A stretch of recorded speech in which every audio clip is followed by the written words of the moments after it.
E aí, já parou para pensar o que de fato acontece quando uma empresa gigante aqui no Brasil é pega num esquema de corrupção? Pois hoje a gente vai mergulhar fundo na lei anticorrupção, a famosa Lei 12.846, que simplesmente virou o jogo de como as empresas respondem por seus atos no país. E vamos começar com uma pergunta que parece simples, mas que, na verdade, é um quebra-cabeça enorme. Como é que se pune uma empresa? Pensa bem, não é uma pessoa de carne e osso, é uma corporação, uma estrutura com funcionários, dinheiro, reputação. A lei anticorrupção nasceu justamente para tentar resolver essa questão. Para a gente destrinchar essa lei, nosso roteiro vai passar por 6 pontos-chave. Primeiro, por que ela foi criada? Segundo, qual é a grande sacada por trás dela? Terceiro, como ela separa a punição da empresa e das pessoas. Quarto, as armadilhas que ela criou para ninguém escapar. Quinto, o que exatamente é um ato ilegal. E por último, a parte que dói, o preço da corrupção. Bora lá! Então, para começar, por que o Brasil precisava de uma lei nova para isso? Simples, porque existia uma brecha gigantesca na nossa legislação. Antes dela, o foco era quase sempre o indivíduo, a pessoa física. O CPF era punido, mas o CNPJ, a empresa, muitas vezes saía de fininho, quase sem punição. Isso dificultava demais o combate à corrupção nas grandes corporações. E olha, essa mudança não veio só de dentro, não. Houve uma pressão internacional bem forte. O Brasil tinha assinado vários tratados, com a ONU, com a OCDE, e precisava se alinhar, criar leis mais duras. Mas a grande virada de chave foi a mudança de foco. A mira saiu um pouco do agente público que aceita o suborno e foi direto para quem oferece, a empresa, o corruptor. E essa mudança de foco nos leva direto para o segundo ponto, que é, sinceramente, a parte mais poderosa e inovadora dessa lei toda. Aqui está o pulo do gato, a tal da responsabilidade objetiva. A ideia é simples, mas demolidora. Não importa se a diretoria da empresa quis cometer o ato, se teve intenção, ou se foi só um descuido, uma negligência. Se o ato de corrupção aconteceu e beneficiou a empresa, pronto, ela é responsável. Fim de papo. Basta provar que o ato existiu. Tá, isso já levanta uma dúvida bem óbvia, né? Se a empresa é punida desse jeito, e as pessoas, o diretor, o gerente, a galera que de fato foi lá e cometeu o ato, como fica a situação deles? E é aqui que a lei foi muito, muito esperta. Ela soube separar o joio do trigo. De um lado, você tem a empresa, a pessoa jurídica, o CNPJ. Do outro, os indivíduos que trabalham lá, as pessoas físicas, o CPF de cada um. E para cada um deles, um tipo de responsabilidade. Para a empresa, vale a responsabilidade objetiva que a gente acabou de ver. Aconteceu, beneficiou, puniu.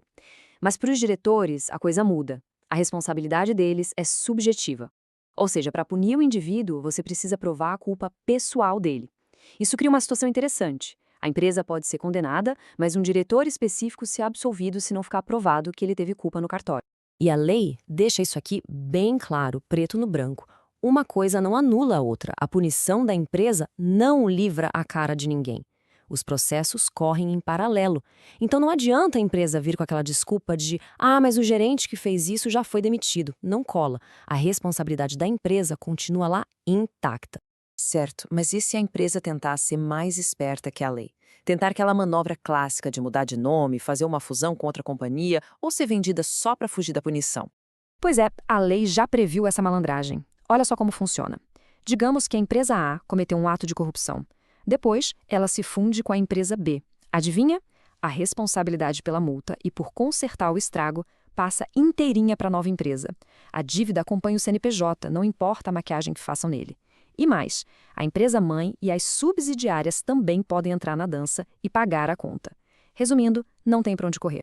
Ok, já entendemos quem paga o pato e como se cobra a conta. Mas paga-se pelo quê exatamente? O que a lei chama de ato lesivo? E a resposta é, basicamente, muita coisa. A lei foi bem genérica aqui, de propósito. É considerado ato lesivo qualquer coisa que ataque o patrimônio público, seja aqui no Brasil ou lá fora, que vá contra os princípios básicos da administração, como honestidade, moralidade, ou que desrespeite os acordos que o Brasil assinou. Para ficar mais concreto, vamos aos exemplos clássicos. O primeiro, claro, é o suborno. A famosa propina. Prometer, oferecer ou dar qualquer tipo de vantagem que não deveria para um funcionário do governo ou até para um parente dele. É a corrupção na sua forma mais pura. E a lei vai direto ao ponto. Outro crime que está sempre nos jornais: fraudar licitação. Sabe aquela combinação de preços entre concorrentes? Ou qualquer esquema para manipular o resultado e garantir que uma empresa específica ganhe um contrato do governo de forma desonesta? Isso é um ato lesivo gravíssimo. E a lista continua, viu? Financiar a corrupção de outros, usar empresas de fachada ou laranjas para esconder quem são os verdadeiros donos, dificultar uma investigação do governo, conseguir vantagens em contratos de forma fraudulenta, tudo isso e muito mais entra no pacote.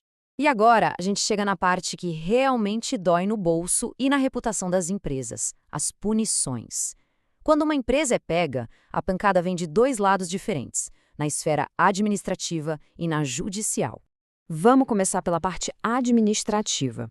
Pensa nela como uma primeira camada de punição que pode ser aplicada mais rápido pelo próprio governo sem precisar esperar um longo processo na justiça. E a punição principal aqui é uma multa. E que multa? Ela pode chegar a 20% do faturamento bruto da empresa no ano anterior. Imagina isso para uma grande corporação. É uma quantia que pode ser bilionária, um golpe financeiro devastador. E não é só o dinheiro. A empresa é obrigada a publicar em jornais de grande circulação que foi condenada, o que é um golpe terrível na reputação. E tem mais duas regrinhas de ouro. A multa nunca pode ser menor do que a vantagem que a empresa conseguiu com a corrupção e, claro, ela tem que consertar todo o dano que causou. Mas achou que acabou? Nada. Além de toda essa conta administrativa, o governo ou o Ministério Público podem levar o caso para a justiça. E aí, meu amigo, a coisa fica ainda mais séria. Na justiça, as penas são drásticas. A empresa pode perder todos os bens que conseguiu com o crime, pode ser proibida de funcionar total ou parcialmente, pode ficar até 5 anos sem poder pegar empréstimo ou incentivo do governo e, no caso mais extremo, para aquelas empresas que foram basicamente criadas para fraudar, a justiça pode mandar fechar as portas para sempre. É a dissolução compulsória, a pena de morte de um CNPJ. É o fim da linha. E tudo isso deixa uma pergunta no ar, não é? Com punições tão pesadas e ferramentas tão fortes de fiscalização, a decisão de uma empresa de andar na linha vira uma escolha puramente ética, de princípios? Ou se transforma numa análise fria de risco, um cálculo de custo-benefício? É uma questão que, sem dúvida, muda completamente as regras do jogo para se fazer negócios no Brasil.